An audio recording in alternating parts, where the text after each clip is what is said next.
Hey guys, happy Thursday, and in an effort, of course, to try and bring you as much knowledge as humanly possible across the world of sports, we got a very special guest joining us via the Miami Acura hotline today.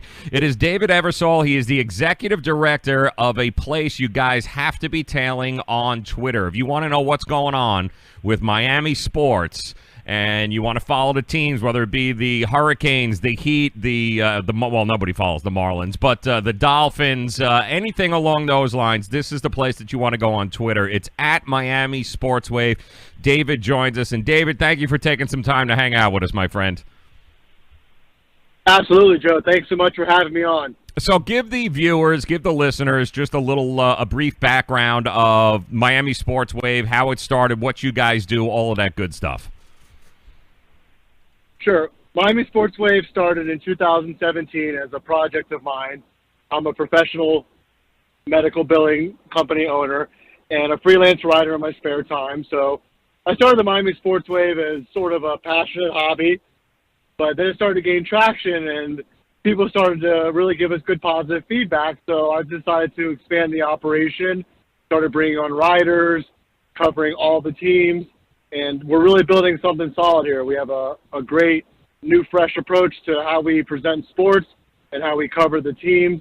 And we're just trying to do something different, a little bit fresher perspective than perhaps some people might be used to in traditional sports media.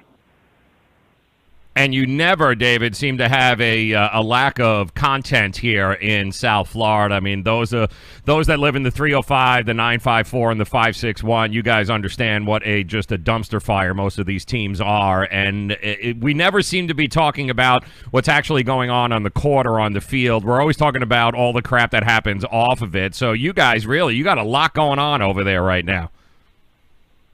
Yeah, there's a lot of extracurricular things, like you said, outside the lines. And depending on, the day of the week, you could have breaking news, whether it's coaching searches or, game breaks, updates, things like that. And we try to stay on top of everything. Obviously, with Adam Gase going to our hated division rival, the New York Jets, we've got a lot of interesting storylines. And we're trying to bring some different angles to those stories and give you a unique perspective. We're recruiting a lot of talented artists to really give our site a different visual appeal. Yes. And there's so much going on between the Hurricanes, offensive coordinator search, and obviously with Manny coming back. It's a very interesting time in Miami sports. And we've got the Heat. You never know what you're going to get night in and night out with them, but they're exciting to watch. And Dwayne Wade's last season, and of course Udonis Haslem, Captain 305, both retiring. It's their farewell tour.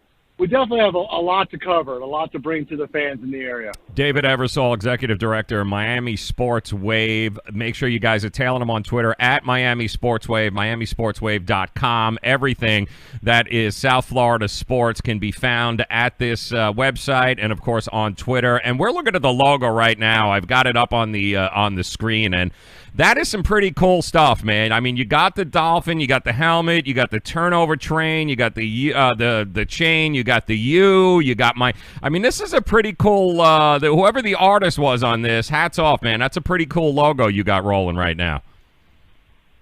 Yeah, I got to give a shout out to Jason Rosero at Think Expansion, our social media team. They do an incredible job with all of our social media, so I have to give those guys some love for sure. Like I said, we're just trying to bring something a little bit different, something to catch your eye. And stay tuned because we're going to be bringing out some merchandise in the next couple months and doing a lot of things in the community. If I could plug an event real quick. Sure. This weekend at the University of Miami Hall of Fame, artist Bo Bradbury is going to be painting Hurricanes legends like Brett Romberg, Ed Reed, all those guys. He's going to be doing that at the Hall of Fame this weekend. We're going to be covering that event on Saturday. So make sure to check it out if you're a Hurricanes fan or just a Miami sports fan, art lover.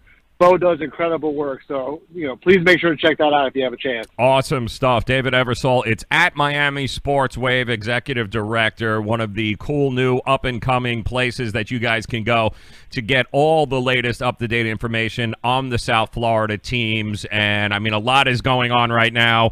Today, the Jets take Adam Gase. And as a lifelong Jet fan, devastation is not a strong enough word yesterday when this news broke. And, of course, to make it even worse, because I've covered him here in Miami, I understand exactly the dumpster fire that he created with that team in that locker room. And I'm wondering, David, if you can just, because I'm a Jet fan, people think I'm jilted here a little bit, but as somebody who covers the Miami Dolphins, somebody who's written about Gase and what has happened here over the end of the season and his departure, how would you describe what the New York Jet fans are about to get? Well, first of all, Joe, it really breaks my heart, what you're going through as a Jets fan. I mean, it really took, pulls at my heartstrings. Well, basically the word about Adam Gase was coming in. He was the quote-unquote quarterback whisperer. But if you really take a deep look at it, I mean, he was whispering to Peyton Manning. The guy's a coach on the field. I mean, what Gase's impact, I mean, you can't really quantify because we weren't there. But he came in as a quarterback savant and took Ryan Tannehill, to his peak in 2016 is what you saw. That was peak Ryan Tannehill. And just you never really saw his vision develop. And part of that has to fall, of course, on the personnel side with another Jets cast-off, Mike Tannenbaum, being out of the personnel mix.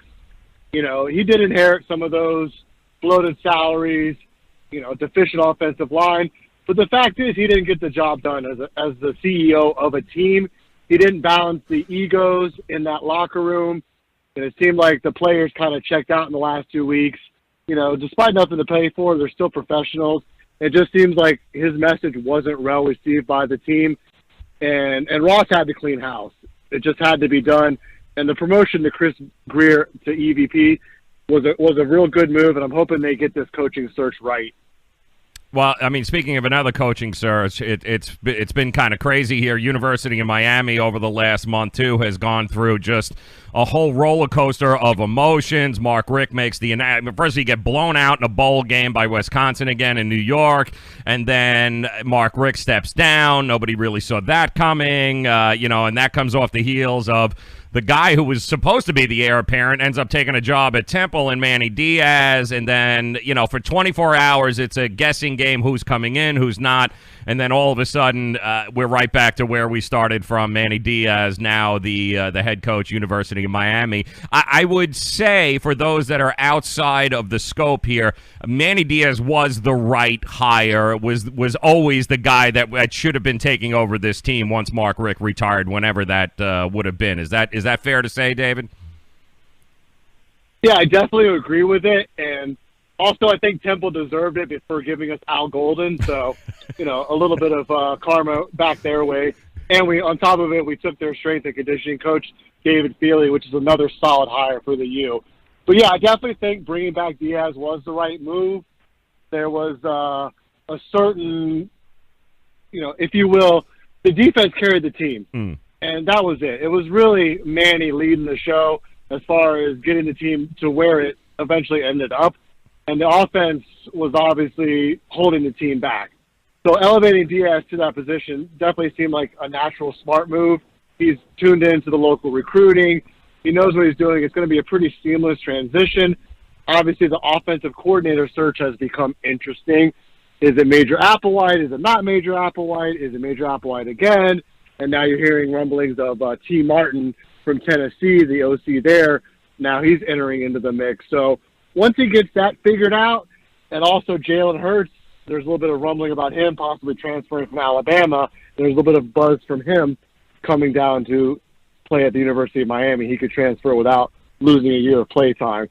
So there's a lot of storylines here in the off season, and we've really got to rebuild the recruiting class. Our 2019 recruiting class is ranked very low, somewhere around in the 40s by sites like Rivals. The 2020 class is supposed to be very good, but we've got a lot of work to do on the recruiting trail still. And I think getting Diaz in place now was the right thing to do, so we can just hit the ground running with the recruiting. Yep, and you guys do yourself a favor. If you want to know what's going on in the world of Miami sports, make sure you guys are following at Miami Sports Wave on Twitter. Check out the website. All great articles there. Really, the writers you guys are building and what you've got going on there, David. is a great perspective for somebody on the outside who may not follow these teams, but you want to know what's happening. All the information that you guys could possibly need under one line there, and it's at Miami Sports Wave on Twitter, miamisportswave.com. He is David Eversole, Executive Director. David, we appreciate your time. We look forward to talking to you again throughout the rest of the NBA season as we get ready for Marlins baseball. Heaven forbid, help us all. And then, of course, it will too long before we start talking Dolphins and college football again. So appreciate your time, my friend. Enjoy the weekend. We'll talk to you again soon. Thanks so much for having me, Joe.